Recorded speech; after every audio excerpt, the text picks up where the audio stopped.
आज देखिए Joseph Prince के साथ। प्रभु की स्तुति हो। ऑलराइट, रोमियो 3 हमें बहुत ही स्पष्टता से बताती है सेंत में धर्मी ठहराए जाते हैं। आप में से बहुत ही जानते हैं कि आप धर्मी ठहराए गए। धर्मी ठहराना शब्द शाब्दिक खेल है, जैसे कि मैं कभी पाप नहीं करता।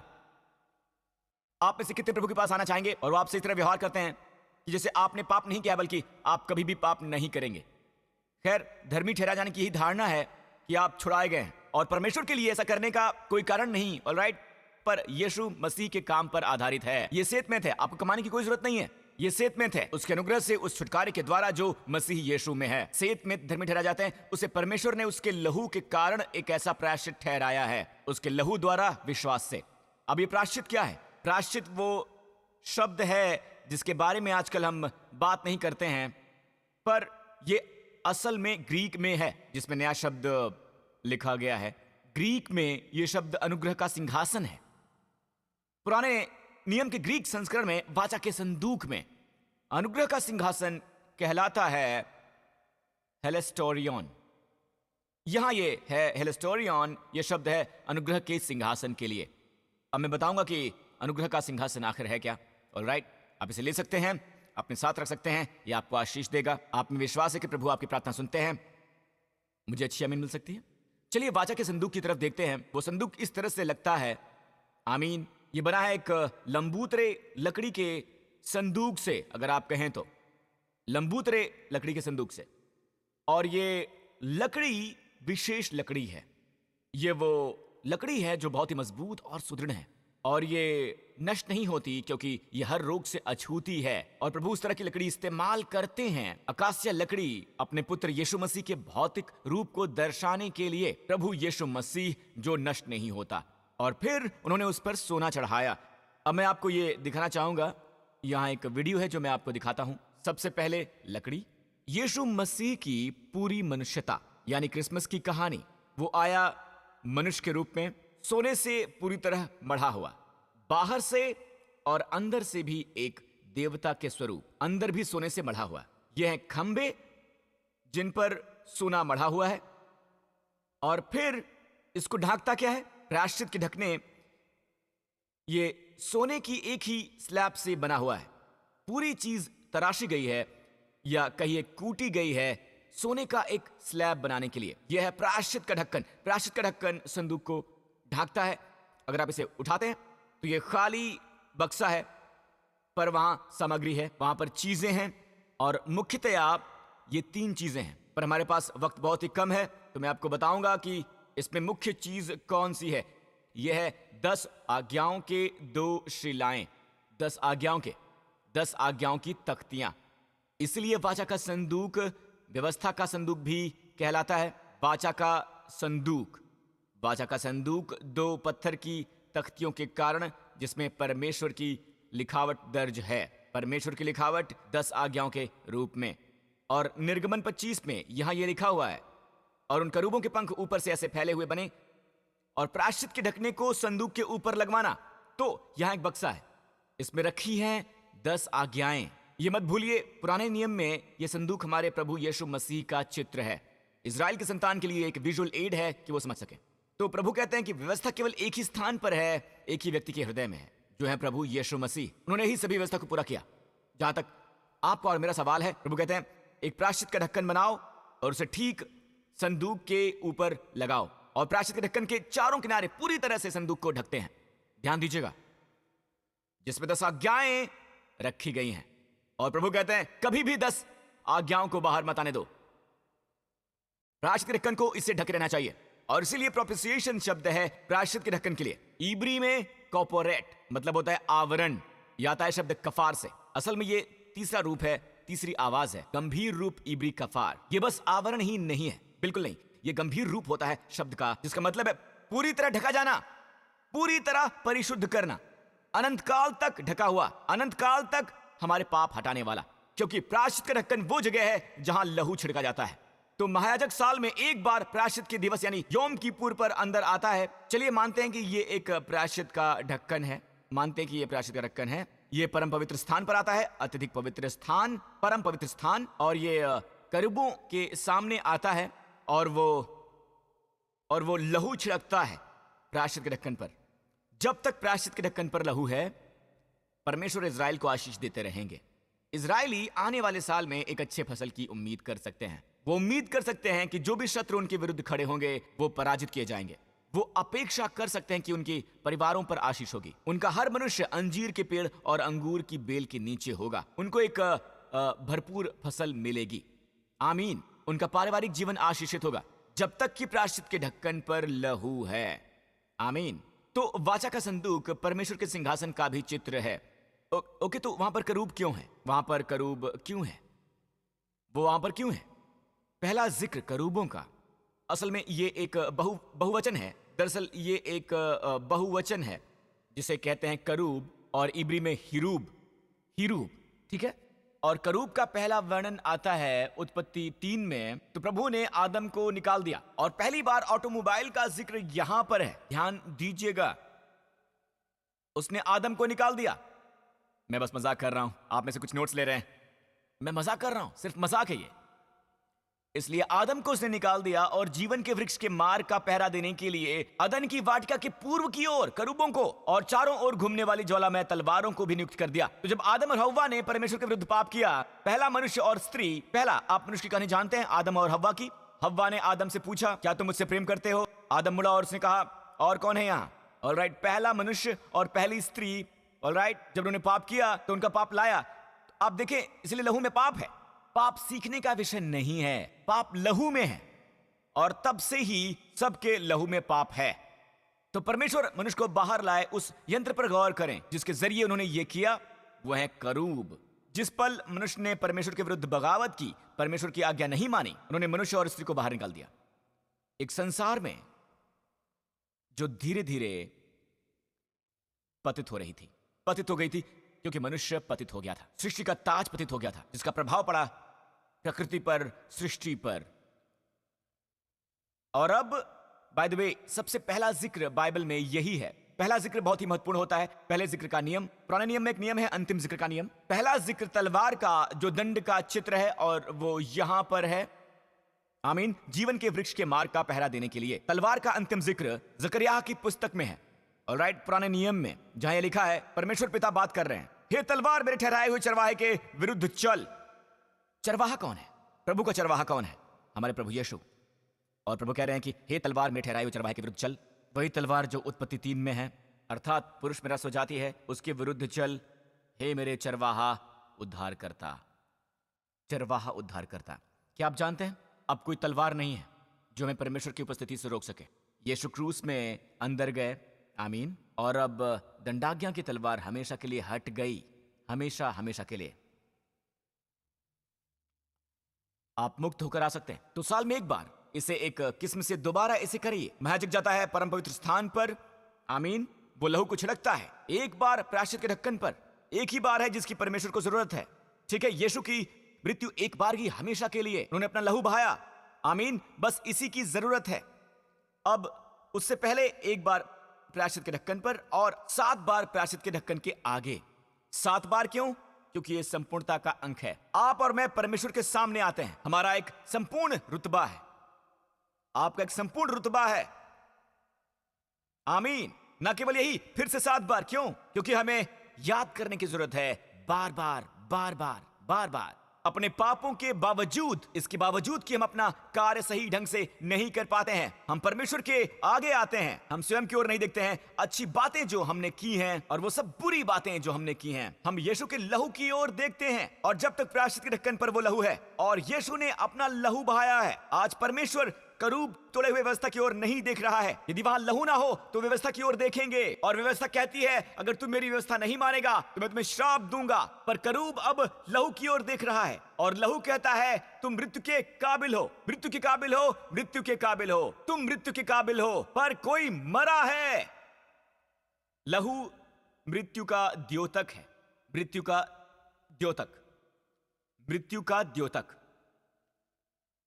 यीशु ने अपना लहू बहाया तो पूरी दंडाज्ञा जो एक अभिशाप एक पापी मनुष्य से प्राप्त कर सकता है, रोग, गरीबी और अवसाद के बावजूद, अंतिम क्या है? डोंग डोंग चेंग, माती, मृत्यु। ये अंतिम चीज है ना? क्या मैं सही हूं? यही अंतिम चीज है। मनुष्य के लिए अंतिम सजा है मृत्यु, है ना? तो जब क्रूस पर यीशु ने अपना लहू बहाया तो ये याद रखें, प्रभु ने जगत से प्रेम किया। मैं आपको ये भी बता दूं, यहां तक कि विश्वासी भी इसे गलत समझते हैं। आप जानते हैं, नए नियम में कहीं भी नहीं लिखा है मनुष्य के साथ परमेश्वर को सुलह कर लेनी चाहिए। कभी नहीं। ये मनुष्य था, परमेश्वर मसीह में थे, पूरे संसार के साथ खुद सुलह करते हुए। परमेश्वर संसार से सुलह नहीं कर रहे थे। परमेश्वर को सुलह की जरूरत नहीं है। शत्रुता तो मनुष्य में है। प्रभु सभी मनुष्यों से कह रहे हैं, मेरे पास घर आ जाओ, परमेश्वर से सुलह कर लो, मेल मिलाप करो। तो मनुष्य में परमेश्वर के बारे में बुरे विचार थे। उसमें विचार हैं कि परमेश्वर मेरे लिए नहीं है। आमीन। और फिर वो अपनी पूरी कोशिश करते हैं और वो परमेश्वर को क्रोधित करते हैं। पर पता है, आपकी पूरी कोशिश इतनी अच्छी नहीं है, ये परमेश्वर को उसके स्तर से नीचा कर रही है। प्रभु मुझे क्षमा क्यों नहीं कर देते हैं बिना लहू को बहाए हुए? वो क्यों नहीं कहते हैं कि मैंने हर एक को क्षमा कर दिया है? आप ये बात जज के लिए नहीं कहते हैं ना? एक जज को एक न्यायप्रिय जज होना चाहिए, और एक न्यायप्रिय जज के लिए दंड देना भी जरूरी होता है। आमीन। अगर वो बस किसी आधार के बिना सबको क्षमा ही कर दे तो बताइए न्याय कहां पर है? पूरी सृष्टि ढह जाएगी। तो परमेश्वर कहते हैं कि वो प्राण जो पाप करता है उसे मरना होगा, पर स्वयं उन्होंने मृत्यु उपलब्ध कराई। उन्होंने अपना पुत्र भेजा, सबसे प्रिय पुत्र, जो हमारे पापों की वजह से क्रूस पर मरा, और आज वो परमेश्वर के पास है। तो सुनिए, प्रभु के हृदय में और कुछ नहीं है, बस आपके लिए प्यार है। क्या आप सुन रहे हैं? हालांकि बाइबल में एक मामला था जहां किसी ने संदूक हटाया, प्रायश्चित का ढक्कन। प्रायश्चित के ढक्कन को 10 आज्ञाओं को ढकना है। किसी ने उसे हटाने की कोशिश की। केवल यही एक घटना है इतिहास में। एक और था, Raiders of the Lost Ark, Indiana Jones. पर इतिहास में एक ही बात है जो कहलाता है बेथ शमेश। आप जब इजराइल की यात्रा पर जाएं, अपने गाइड से कहिए कि वो आपको वहां ले जाए, यानी बेथ शमेश। वहां वाचा का संदूक इजराइल में वापस आया फलिश्तियों के देश से, और इजराइल के लोग बहुत ही उत्साहित थे, खासकर कि बेथ शमेश के लोग। वो वाचा के संदूक के पास गए। आप जानते उन्होंने क्या किया? सबसे बदतर बात की बजाय परमेश्वर की भक्ति करने के या उसकी स्तुति करने के, उन्होंने संदूक के अंदर देखा, जो नहीं करना था, क्योंकि प्रभु चाहते हैं व्यवस्था प्रायश्चित के ढक्कन के नीचे रहे। अगर आप व्यवस्था को बाहर लाते हैं तो पता है क्या होता है? इसे आप पूरा रखें, और व्यवस्था कहती है कि इसे पूरा करना होगा। एक में असफल, पूरे में असफल। ये एक पूरी की पूरी इकाई है। इसे कभी भी एक्सपोज मत करो। एक बार अगर आप करते हैं तो आप इसके श्राप के आगे एक्सपोज कर देते हैं। व्यवस्था कहती है कि अगर तुमने मेरा पालन संपूर्ण रूप से नहीं किया तो मैं तुम्हें सिर्फ और सिर्फ श्राप दूंगा, तुम्हारे परिवार को श्राप दूंगा, तुम पर दंडाज्ञा आएगी। पता उन्होंने क्या किया? बेथ शमेश के लोगों ने संदूक के अंदर देखा। उन्होंने प्रायश्चित के ढक्कन को एक तरफ हटाया और संदूक के अंदर देखा। बाइबल कहती है उनमें से बहुत से लोग मर गए। तो आज यीशु हमारे प्रायश्चित के ढक्कन है, और उनकी जगह से उन्हें कोई नहीं हटा सकता। कोई भी यीशु को उनकी जगह से हटा नहीं सकता है। मुझे अच्छी आमीन मिल सकती है? तो दोस्तों, आप ये बात जान लें। मैं समाप्ति पर यूहन्ना 1:4 पर पहुंचता हूं। मैं चाहता हूं कि हम सब जब समाप्त कर रहे हैं तो आप इसे मेरे साथ पढ़ें। यहां सबको ये पढ़ना होगा।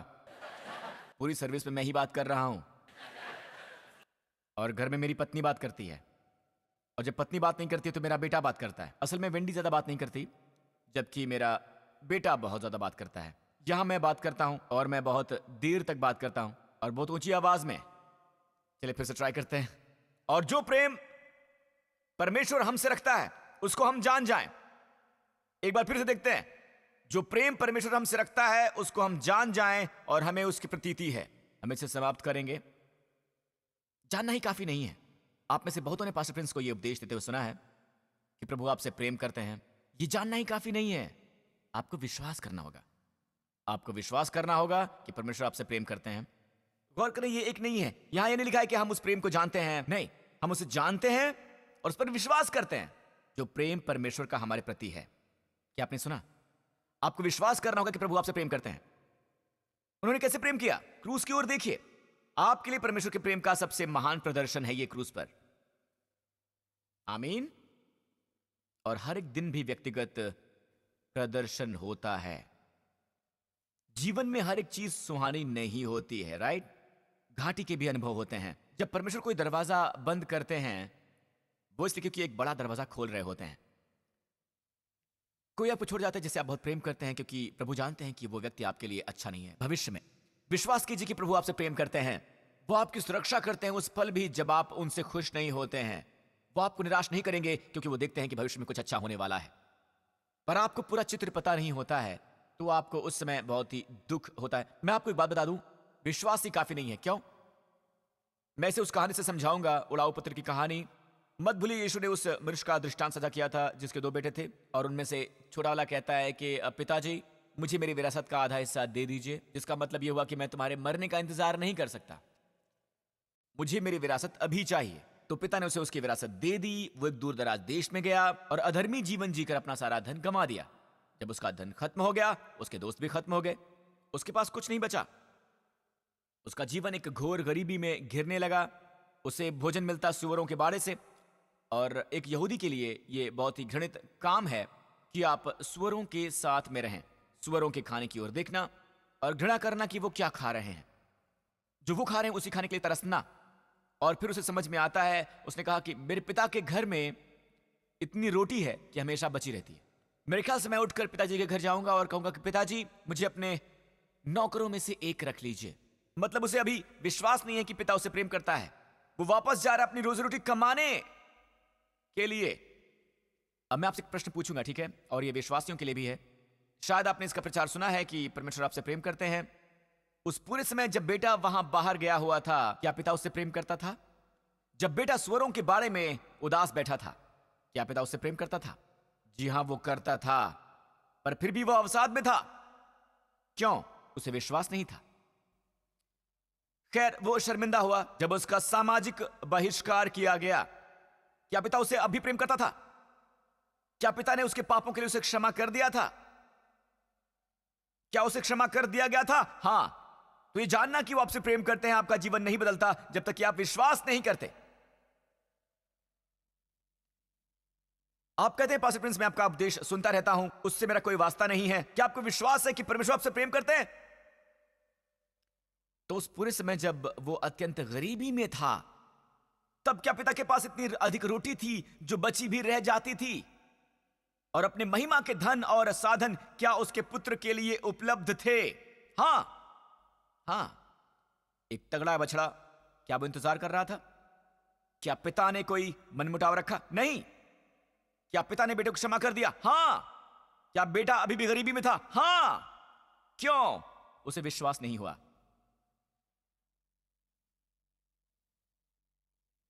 आप समझ रहे हैं? प्रायश्चित इससे अधिक कुछ नहीं कि आप पीछे मुड़ें और परमेश्वर की ओर अपना मन फिराएं। बहुत से लोग मानते हैं कि प्रायश्चित का मतलब है कि इस काम के लिए प्रायश्चित करो। आप किसी भी काम के लिए इतना प्रायश्चित नहीं करते। केवल वही जिनके प्रति आप सचेत हैं, केवल वही। और जिनके प्रति नहीं है उनका क्या?